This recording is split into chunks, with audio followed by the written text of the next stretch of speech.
ہما ہما نظر آئے گا، ہم کے طور پہ نظر آئے گا کبھی، اور ہنا کے طور پہ نظر آئے گا. تو یہ ہم کی بھی ایک ایگزامپل یاد رکھ لیں. سورۃ الفاتحہ میں آپ پڑھتے ہیں کہ صراط الذین انعمت علیہم، تو یہ علیہم اصل میں علیہم تھا. ہما ہم اور ہنا سے پہلے جب بھی یا ساکن آ جائے یا زیر آ جائے تو ہما ہم اور ہنا کو ہما ہم اور ہنا پڑھا جائے گا. تو ذرا نوٹ کریں علیہم، علیہم، ہم سے پہلے کیا ہے یا ساکن، تو رول اپلائی ہو گیا.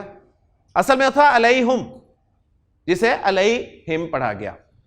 اور آپ کو کبھی اتفاق ہو دوسری قرات سننے کا، یعنی ہمارے ہاں جو بر صغیر میں حفظ کی قرات رائج ہے، یہی اسی میں آپ تلاوت سنتے ہیں، نماز بھی اسی میں پڑھی جاتی ہے. لیکن اگر آپ کو اتفاق ہو ذرا اور کسی قرات کو سننے کا، افریقہ ورش کی قرات چلے جائیں اور دوسری قرات سنیں، تو اس میں وہ وہاں کے قراء جو ہیں یہ علیہم ہی پڑھتے ہیں، وہ علیہم نہیں پڑھتے. تو ہمارے جو سننے والے ہیں وہ اکثر غلط فہمی کا شکار ہو جاتے ہیں کہ شاید وہ غلط پڑھ گئے جی، وہ بھی صحیح پڑھ رہے ہوتے ہیں. تو یہ قرات کا ڈیفرنس ہے. تو ہمارے ہاں چونکہ حفظ کی قرات رائج ہے بر صغیر میں، یعنی پاکستان، انڈیا اور سعودی عرب میں بھی آپ دیکھتے ہیں، تو حفظ کی قرات میں علیہم پڑھا جاتا ہے، جبکہ دوسری قرات میں آپ سنیں گے تو یہ علیہم سننے میں آئے گا آپ کو.